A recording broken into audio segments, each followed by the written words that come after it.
Hey guys welcome to my channel. তবে সবাই কেমন আছো? আশা করি অনেক ভালো আছো, আর আমি তো পুরো ভালো আছি। তো আজকের ব্লগটা শুরু করছি পুরো বিকেল দিকে, কারণ আমি এখন রেডি হয়ে গেছি আর এখন আমি যাচ্ছি আমার বাপের বাড়ি। ওখানে হচ্ছে নীল পুজো, তো টানা কয়েকদিন প্রোগ্রাম চলবে, তোমাদের আগেই বলেছি। তো সেই জন্য ব্যাগ পাঠিয়ে দিয়েছিলাম আগে, আর এখন আমি এসে উপস্থিত। তো এই যে তোমাদের মন্দিরটা দেখালাম, আর সামনে এই যে বড় মা বসেছিল। তো চলো বাড়ির ভেতরে যাই।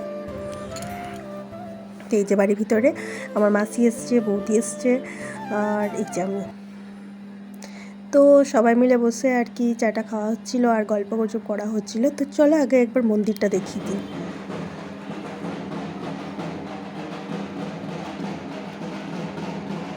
তো এই যে একটা বছরের অপেক্ষা, শিব পুজো কখন আসবে, বা এই যে বাড়ির সামনেই হয় এবং টানা কয়েকদিন বেশ প্রোগ্রাম চলে, তো সেই জন্য সবারই এক প্রকার অপেক্ষা থাকে।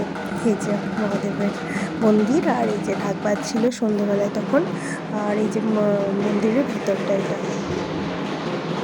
তো আমি একবার প্রণাম করতে এসেছিলাম মন্দিরের ভিতরে। চলো মন্দিরটা দেখা।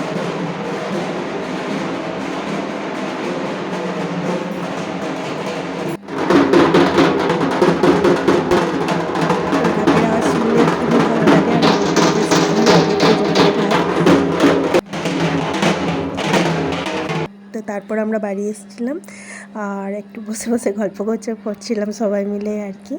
তো তারপর আমি সোজা রেডি হয়ে নিলাম, কারণ বারের দিন আজকে কিছু যেগুলো ভক্তরা করে আর কি, সেগুলোর জন্য। এই জায়গাটা এখন ফাঁকা, কিছুক্ষণ পরেই কত লোক চলে আসবে। তো আমরা ওখানে ঘোরাঘুরি করছিলাম, আর এই যে আগুন জ্বালিয়ে দিয়েছে, মানে ভক্তরা চলে আসবে।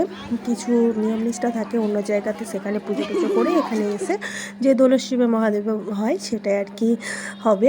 তো তার জন্য এই যে সবাই জড়ো হয়ে বসে গেছে। বাচ্চা ছেলেমেয়েগুলোকে দেখে একটাই কথাই মনে হয় যে আমরাও সেরকম আর কি বসে থাকতাম, কত মজাই না করেছি, কিন্তু দিন পাল্টাচ্ছে।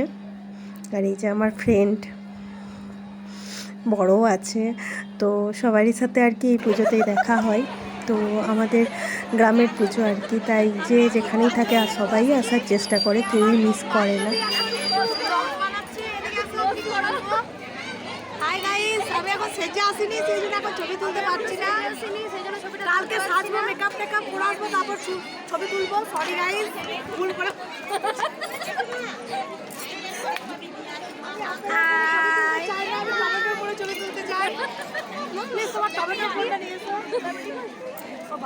তো ফ্রেন্ডস, এগুলো প্রত্যেকটি হচ্ছে আমার মানে ছোটোবেলাকার বান্ধবী। তো এই পুজোর টাইমে সবারই সাথে দেখা হয়, তো তার জন্যই আর কি সবাই মিলেই কথা বলছে, এগুলো সবই।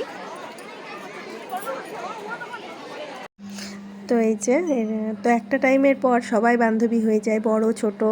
তো এখানে অনেকে ভাইয়ের বউও ছিল, বা আমার চেয়ে বড় অনেকে আছে, কিন্তু সবারই সাথে একটা টাইমে ফ্রেন্ড হয়ে যায় সবাই। আর এই যে তো ভক্তরা চলে এসছে।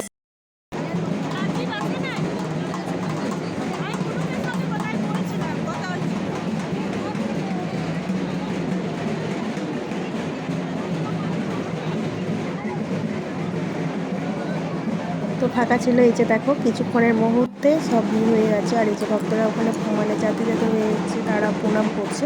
তো কী করছে সেটাই আগে দেখায়, মন্দিরটা একটু ঘুরে দেখিয়ে দিই।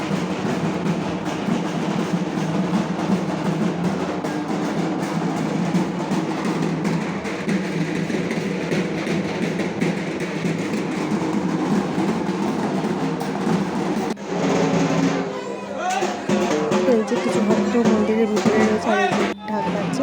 তো চলো এখন কী কী নিয়ম, মানে কি করে আজকে বারের দিনে, তো নীল পুজোর আর কি। তো চলো সেটাই দেখাই তোমাদেরকে। তো তোমরা দেখো আমাদের এখানকার পুজো, গ্রামের পুজো। তো এখন থেকে এই পুজোরই ব্লগটাই আসবে, তোমরা সাথে থাকো। পরপর কী হচ্ছে সবটাই দেখাবো। তো আজকের ব্লগটা এইটুকুই। ভালো লাগলে অবশ্যই লাইক কমেন্ট শেয়ার করো, আর চ্যানেলটা অবশ্যই সাবস্ক্রাইব করো।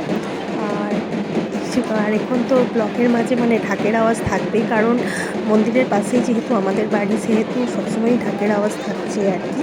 তো একটু অ্যাডজাস্ট করে নিও। তো চলো তোমরা দেখো। আমার ভাই, তো সবাই মিলে আমরা দাঁড়িয়েছিলাম, দেখছি।